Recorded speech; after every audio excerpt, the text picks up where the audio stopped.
Existe uma ideia que muda completamente a forma como você entende a individuação. O Jung chamava o processo de individuação de opus contra naturam, uma obra contra a natureza. Isso não quer dizer que seja algo antinatural no sentido errado, no sentido artificial ou forçado. Quer dizer que é contra o automático, contra aquilo que a psique faria sozinha se ninguém estivesse olhando, contra a nossa tendência natural de se adaptar, de repetir padrões e evitar conflitos. E talvez isso explique o porquê tanta gente diz que quer mudar, mas trava exatamente quando o processo começa a ficar mais profundo. Se você sente que entende muito, que reflete muito, mas que algo emperra quando é hora de atravessar, fica aqui comigo, porque esse vídeo não é sobre melhorar a si mesma, é sobre não trair a própria alma. Se você chegou até aqui, seja bem-vinda, seja bem-vindo. Meu nome é Camila Bauer, eu sou psicóloga clínica, trabalho com a psicologia junguiana há quase 8 anos e sou especialista em neurociência e física da consciência. E eu criei esse canal que se chama Clube da Individuação porque eu acredito que muita gente está sofrendo não por falta de informação, mas por falta de consciência dos mecanismos inconscientes que regem a própria vida. E a ideia aqui é exatamente essa: entender como a psique funciona para você, aos poucos, ir desenvolvendo a capacidade de criar a sua própria realidade de acordo com a sua essência. E não apenas repetir adaptações que funcionam por fora,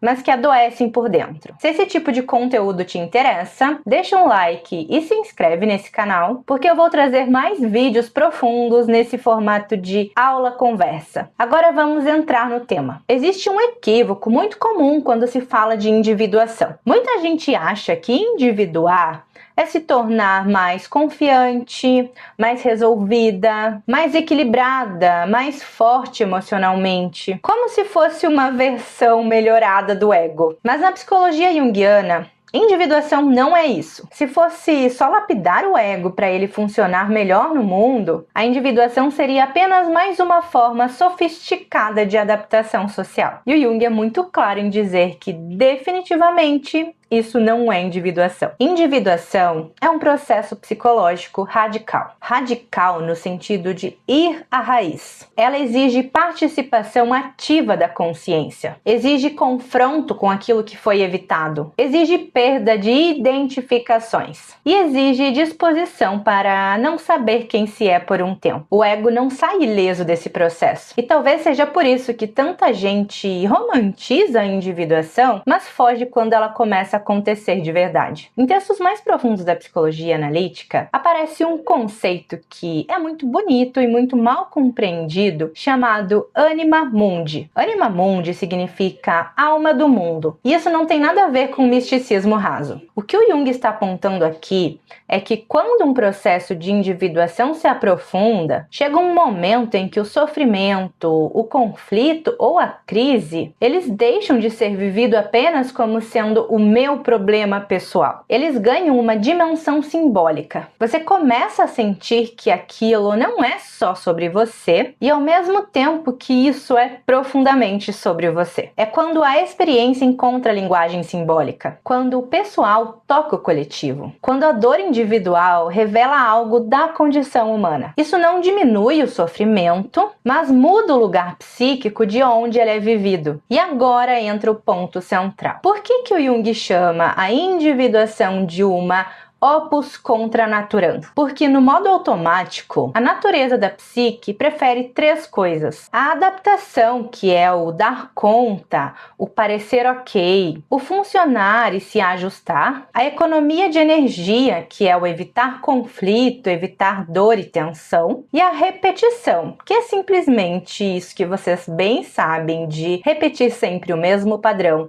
aquilo que é familiar e conhecido. Ou seja, o movimento natural da psique não é se individuar, é se adaptar, é manter pertencimento, é seguir funcionando, mesmo que sem verdade. E a individuação pede exatamente o contrário: encarar conflito interno, sustentar ambivalência, confrontar sombra, abrir mão de identidades fáceis, sair do coletivo quando esse coletivo virou anestesia, não fugir fugir quando o processo fica desconfortável. Por isso, esse opus contra naturam não é contra a vida, é contra a inércia psíquica. Muitas pessoas dizem que querem mudar, mas não querem sofrer. Só que a pergunta que a psicologia junguiana faz é outra. Sofrer como? Porque existe um sofrimento silencioso que nasce dessa adaptação excessiva. Uma vida pode funcionar, produzir, parecer correta e ainda assim estar profundamente dissociada da alma. E esse tipo de vida cobra um preço bem alto. É aquela irritação constante, aquela sensação de vazio, as crises recorrentes, as relações repetitivas, o corpo adoecido,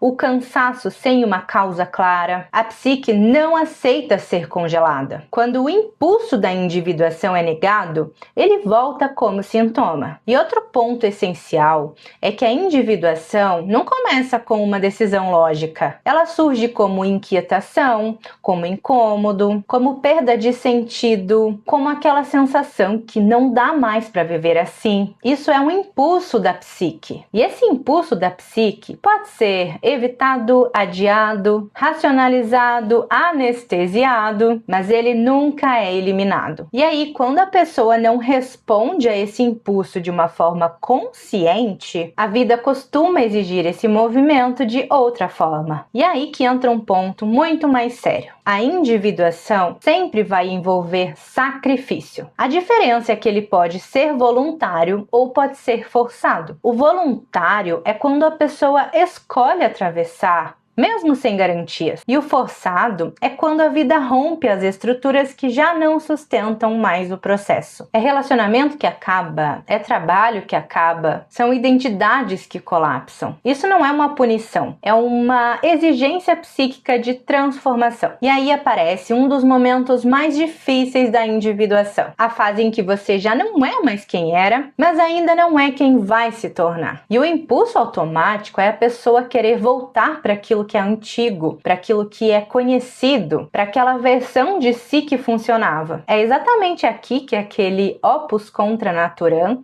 se manifesta com mais força. Porque a individuação, ela pede para você ficar, para você sustentar, observar, não forçar, não fugir, atravessar. E isso exige muita maturidade psíquica. É importante a gente entender que a individuação não acontece de uma vez só, e ela não é um movimento único. O Jung descreve a individuação como sendo um processo que envolve pelo menos 2 grandes movimentos simultâneos. E entender isso evita muita confusão, evita muita espiritualização vazia e muito sofrimento desnecessário. O primeiro movimento é o separar. Mas separar o quê? Separar aquilo que está misturado dentro de você. Na vida adulta, a nossa identidade costuma ser uma grande colagem. Expectativas familiares, valores herdados, papéis sociais, personagens que nós aprendemos a desempenhar, opiniões que nunca foram realmente nossas, imagens internas com as quais nos confundimos. Então, quando a individuação começa, a consciência faz algo muito específico. Ela começa a dizer: isso age em mim, mas isso não é tudo que eu sou. Isso se chama desidentificação. E aqui é muito importante você entender uma coisa: desidentificar não é eliminar, não é se livrar do caráter, não é apagar a sua história, não é rejeitar o passado.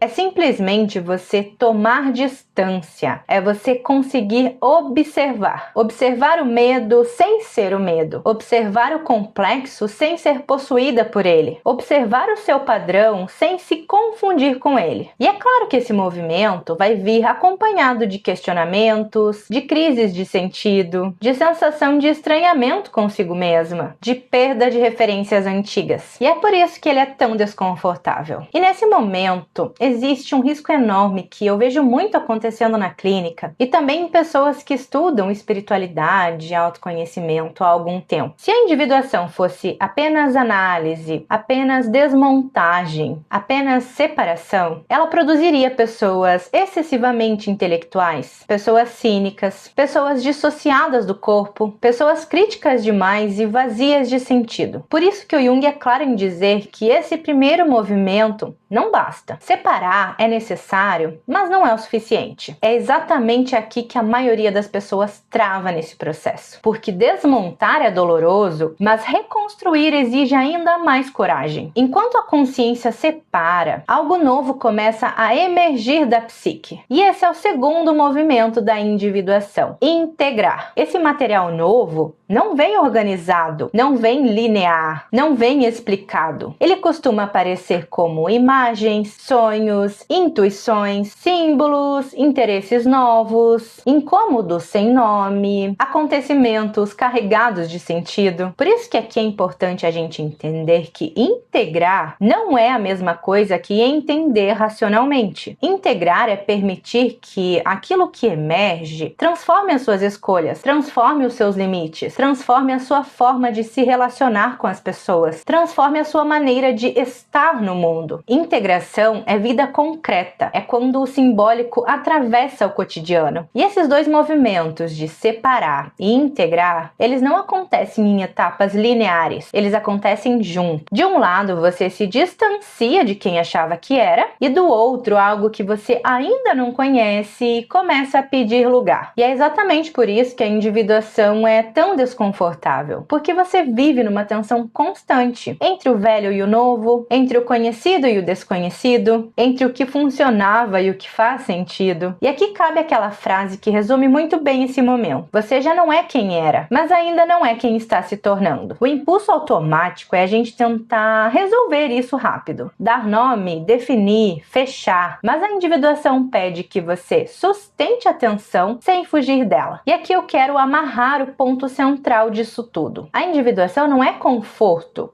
ela é um compromisso. Compromisso com o próprio processo, com a própria verdade, com a própria singularidade. Ela não promete felicidade imediata, ela não promete estabilidade constante, muito menos ausência de dor, mas ela promete uma vida que não trai a própria alma. E é a partir desse ponto que a pergunta deixa de ser "isso é confortável?" e passa a ser "isso é verdadeiro?" E eu vou fechar trazendo uma metáfora que eu gosto muito, que vai explicar a individuação de uma forma muito clara. Individuar-se é tornar-se indivisível. Imagine então um pedaço de papel. Você rasga esse papel ao meio. Depois você rasga de novo. Daí você rasga de novo. Até que chega um ponto que esse papel não pode mais ser rasgado. Ele se torna indivisível. A individuação é isso. Você vai retirando camadas. Você vai abrindo mão de identificações. Você vai desfazendo personagens até que você chegue em algo essencial. Não perfeito, não ideal, mas inteiro. Inteiro no sentido de não precisar se dividir para caber, de não precisar se violentar para pertencer, de não precisar trair a si mesma para funcionar. O Jung tem essa frase que eu adoro, que é: minha vida é minha obra. E individuar-se